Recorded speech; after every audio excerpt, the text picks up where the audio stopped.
Hello and welcome to my Aries friends. My name is Angel with Ninth House Collective.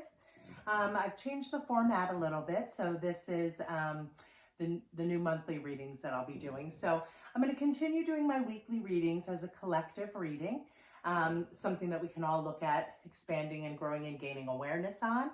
I love to, feel into the energy of the week, and this is going to be focusing on the energy of October. So my weekly readings will continue, and the monthly readings are going to be broken down into 12 signs, right? So most people watch their sun signs, which is great. And I'm not an astrologist by any way. I know a little bit about a lot of things, but I love watching astrologers. And I think it's really important that we understand a little bit about why I'm going to ask you to look at all three signs. So you could have 3 videos to watch, or 2 if you have, sometimes we have doubles within those zodiac signs. So our sun sign is what most people are familiar with, right?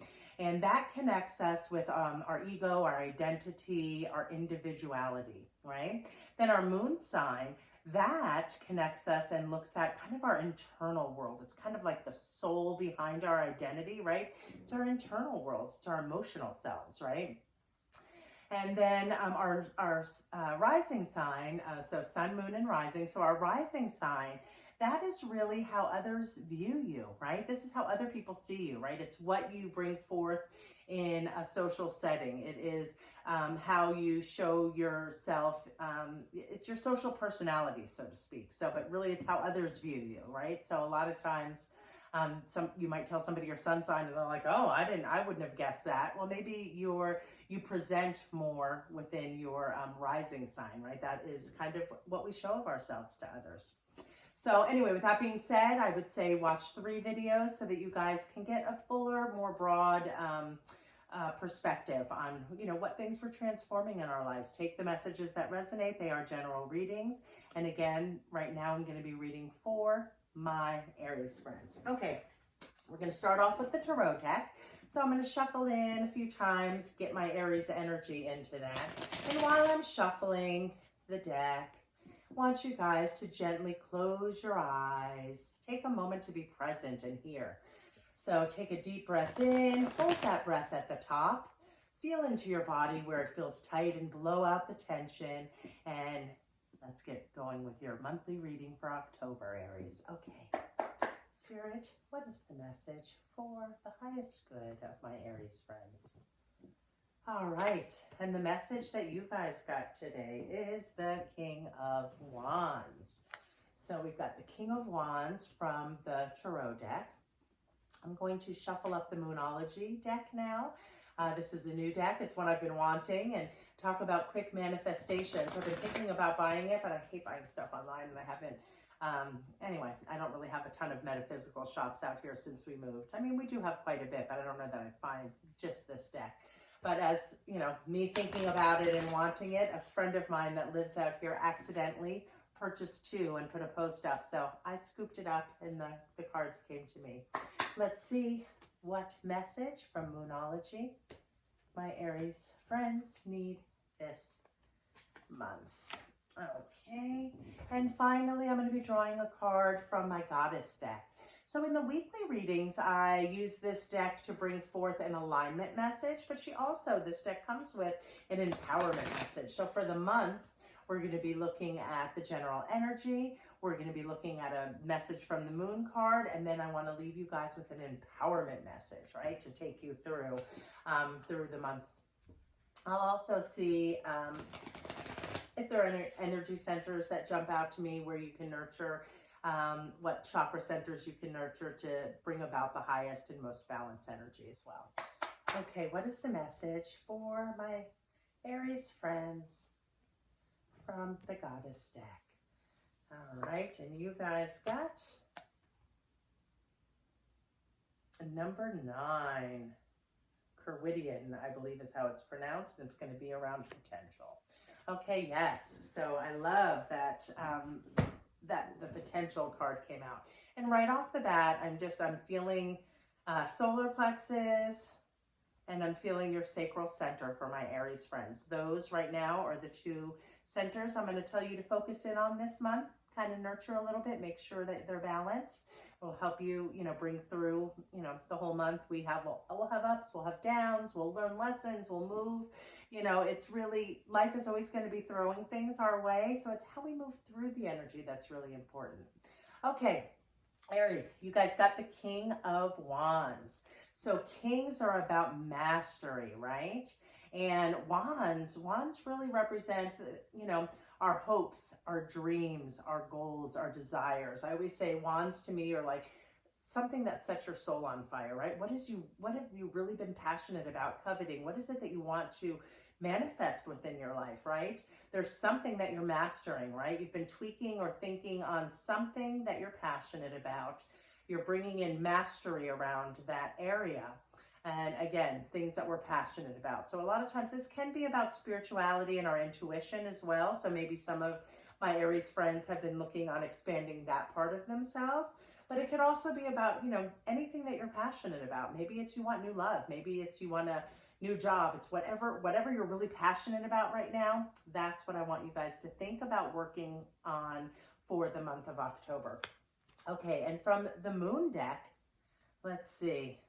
Emotions are running high. Yes, I believe I said I was getting solar plexus and sacral. So our sacral center is about our emotional self, right? So you guys might want to watch our moon sign also, because you're getting a lot around emotions. And so I think by gaining emotional stability, you're going to be able to bring about your passions in a more aligned way, right? Like, we need to get emotionally stable and secure around what our passions are, what it is that we are really gaining mastery on. And this is going to be something you're really passionate about.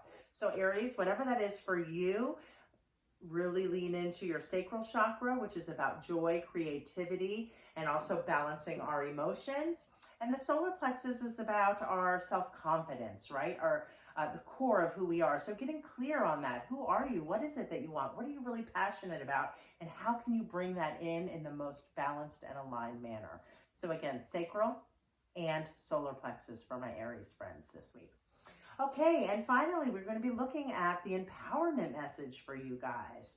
So again, this is the beautiful card. It is number 9.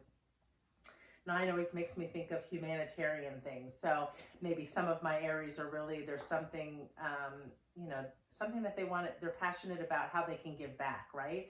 Others, it may be about, a new job, a new way of being, a new relationship, whatever it is you're passionate about and trying to bring in.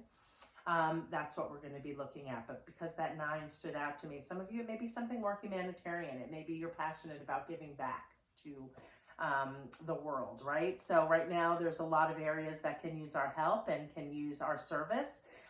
So what is it that you're emotional about, right? Gain stability around that. And instead of being, up in your emotions about it, how can you make a change that really aligns with you? So that would be something for my Aries friends to think about also for the month of October.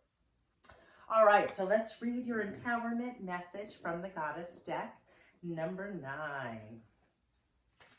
All right, hope everybody had a great week. And if you haven't had a chance yet, I've just posted the weekly collective reading. And so that is for, today is Sunday that I'm recording, but that's for the up and coming Monday. Okay, so Ceridian, this is an empowerment message around potential. Inspiration and imagination are yours to play with right now. You effortlessly connect to your inner creative spark and make meaningful and beautiful experiences for yourself and others. Take advantage of this fruitful time when you are in tune. It's like taking a magical trip to the land of the fairy where all that glitters really is gold, and your life seems like a grand artistic gesture. The fiery Celtic goddess of creativity calls you to play in the artistry of your life, your work, your loves. She is whispering her sparkling music deep in your soul. Are you listening? Yeah, I really love that with the King of Wands, right? leaning into your artistry, right? I was feeling sacral chakra. The best way to nurture your sacral chakra is to get creative, right? So lean into the, creative parts of your life. Lean into love, whatever it is that you're trying to bring about. I really love the empowerment message here. I want to see you guys play this month. Really bring some fun into your life. You guys, you've got a king. That's mastery. You've been doing awesome work, right? So let's see for the month of October, how can we push that beautiful energy of mastery around things that were, what have you learned? What are you bringing forth into this next month around things that you're passionate about? Things that set your soul on fire. It could very well be around spirituality. It could be around your intuition. It could be around some kind of humanitarian work you want to do, but it's something that you've definitely been really passionate about. And you've gained a lot of mastery around there. So keep moving through that energy, balancing your emotional self will be fantastic, and also your solar plexus. So sacral and solar plexus for my Aries friends this week. All right, guys, that's what I have for you for your monthly. Thank you so much for joining me, and I look forward to connecting with you next month. Take care, guys.